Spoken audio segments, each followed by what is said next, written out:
Tikman ko nga, guys. Ang sarap. Na-excite tuloy ako kumain. Tikim mo nga ako. Tikman ko nga ito.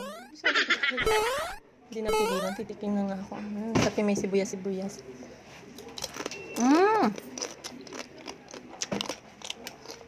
Sarap. Lalo na malamig. Sarap. Isa pa nga. Mamaya pa sana ako magte-testing eh. Pero, sarap. Sarap sana nito. May siling labuyo. Maanghang. Masarap ng sausawan natin. Nagustuhan ko na. Isa pa nga. Parang mas gusto ko tong isa eh. Medyo malaki to eh. Kasi hindi ko pa pala to napipicturan eh. Hindi ko pa ito napipicturan. Hindi na nga. Isa na lang. Last na. Last na lang to.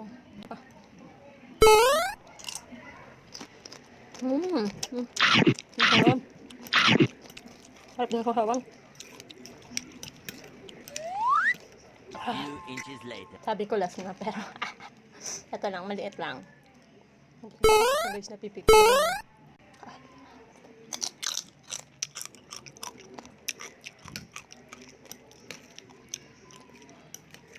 Sarap.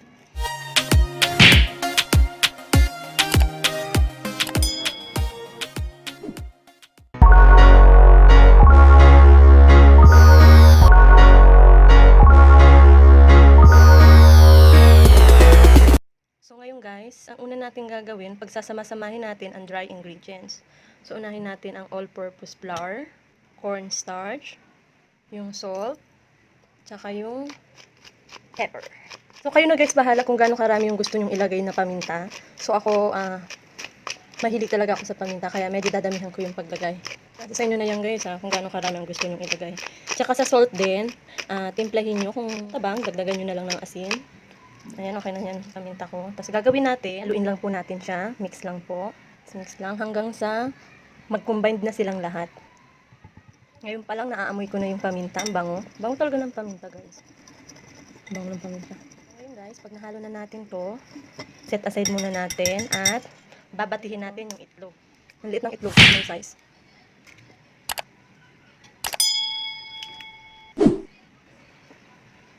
Tapos ngayon, batihin natin, guys. Batihin lang natin. Ngayon, guys, pag na-mix na natin ito lahat, ilalagay na natin yung tubig.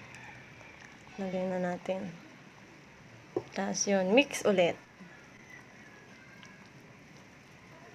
So, dapat, guys, ganito ang magiging itsura niya. So, dapat hindi po malabnaw, ha? Hindi po siya malabnaw. Ganito po ang itsura dapat ng ating batter.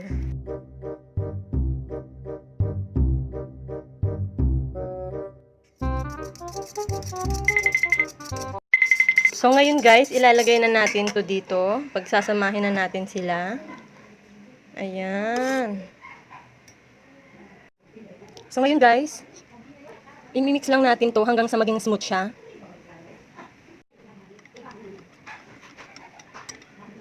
So, pagpasensya naman guys, may sa baba. So, mix lang po natin to. So, ngayon guys, titikman natin siya. So, medyo matabang pa. Dadagdagan ko siya guys ng asin.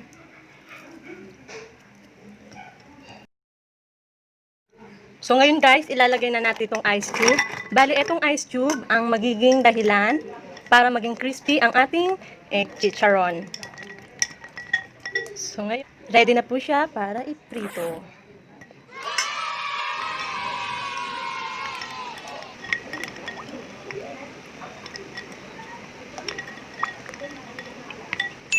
ngayon guys, pag lumutang na siya, saka natin lalagyan ulit ng isa para hindi siya dumikit. Lalagyan ulit natin. Oh. Ay, mukhang magbibikitan na naman sila. Puti na lang hindi. Naghiwalay ko yung dalawa. Tapos ngayon, lalagyan ulit natin. Oops, sana dumikit. Ayan. So, baliktarin na natin itong nauna. Tapos itong pangalawa, baliktarin na rin natin. Tapos ngayon, lagyan ulit natin. May space pa dun sa gilid. Dito, oh. Tapos okay na to, luto na itong nauna natin. So, dapat guys, meron kayong paper towel para yung excess oil masipsip. Tapos, pag may space, lagay na lang ulit kayo.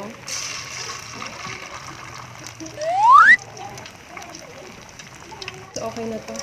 Yun na rin tong isa. Tanggalin na natin. Guys, ganito yung itsura ng ito yung ginamit ko. Ganito itsura niya, guys. Papilog din. Ngayon, itatry ko yung kutsara kung ano naman ang magiging itsura niya. Ngayon guys, kutsara naman yung gamitin natin. Bago kayo guys maglagay, halu-haluin nyo guys. Halu-haluin. Tapos ngayon try natin kutsara. Mukhang mas maganda tong kutsara. Kutsara na lang guys. Kaso, hiwa-hiwalay nga lang pag kutsara. Ang dami.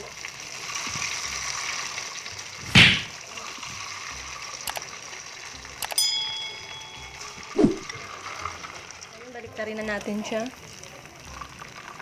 Konti ang lalagay yung sa pag kutsara, konti lang. Hindi tulad dun sa kanina. Marami.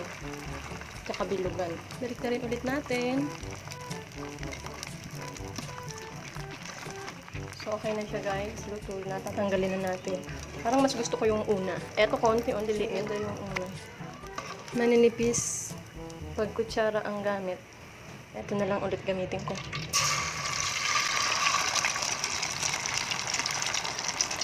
O, diba guys, mas malalaki. Saka medyo buo siya.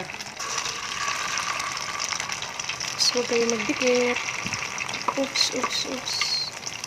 Huwag magdidikit, bes. Social distancing, mga bes. Social distancing. Sunurin sila. Social distancing. So, lagyan ulit natin ang isa. Boring naman pag dalawa lang sila. Oops! Oo. Social distancing, mga bes. So matigas ang ulo. Social distancing. Baliktarin na natin itong nauna. Guys, lagyan natin siya ng isa kasi may space pa. Kutsara ang gagamitin ko. Tingnan may itsura ng kutsara. Tanggalin na natin itong nauna. Tama natin itong biligit. Haluin nyo yung mixture. Huwag magdikit. Guys, kung every time na maglalagay kayo, haluin nyo guys ha. Sinabing bawal dumikit. Pero kung apply ka, ginandahan mo yung cake mo, ay, pwede ka na talaga dumikit. Wow! So guys, bago tayo magsalang ng panibago, tanggalin muna natin itong mga nakalutang.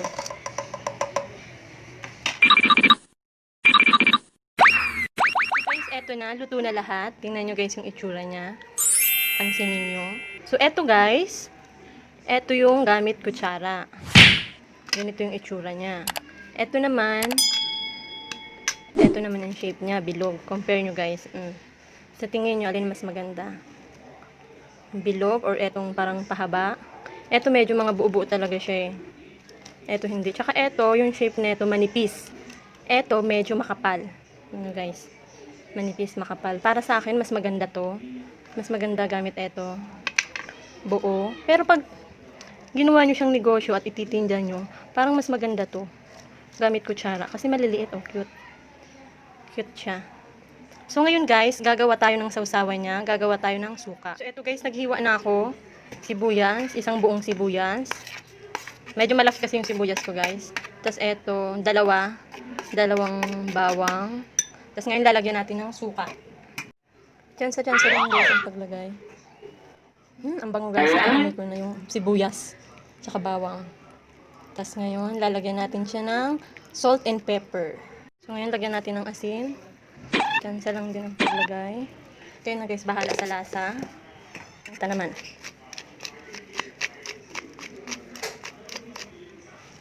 Lagyan natin ng konting sugar. Brown sugar na ginamit ko guys. Wala akong white sugar eh. Lalagyan ko siya ng isang cube. Ice cube. Pampalamig. Malamig na yan. Ayun, hindi kasya sa lamig. Ang daming sibuyas bawang. Sarap yan. Ngayon, nahaluin lang natin to guys hanggang sa malusaw or madissolve lahat ng mga nilagay natin.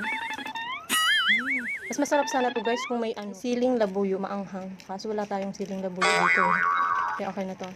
Alam niyo ba guys, favorite ko yung suka. Minsan pag bumibili ako ng kikiam, tapos may natirang suka, iniinom ko yung guys. Oo. Favorite pang suka, guys. Ang inom ko talaga to, grabe. Sarap, guys. Sarap. So, ngayon guys, i-arrange natin to kasi dito medyo mamantika na circle. Alam nyo guys, pwede nyo to gawing negosyo. Bukod sa fishball, kikiam, pwede pa to, ilagay nyo lang sa sa baso-baso. Tapos kayo na depende kung magkano nyo ibebenta.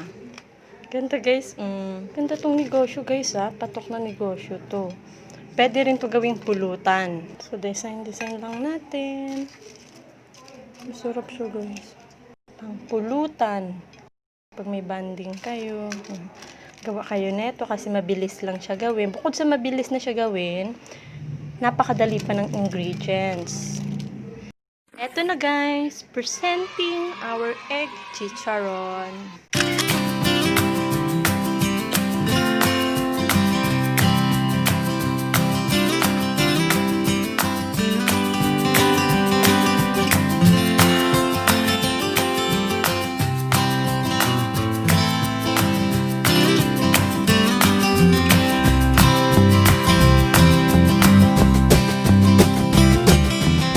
Tikiman time. Ito yung titikman ko yung unang gawa ko.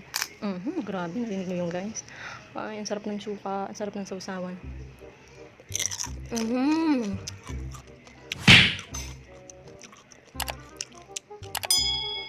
Sarap.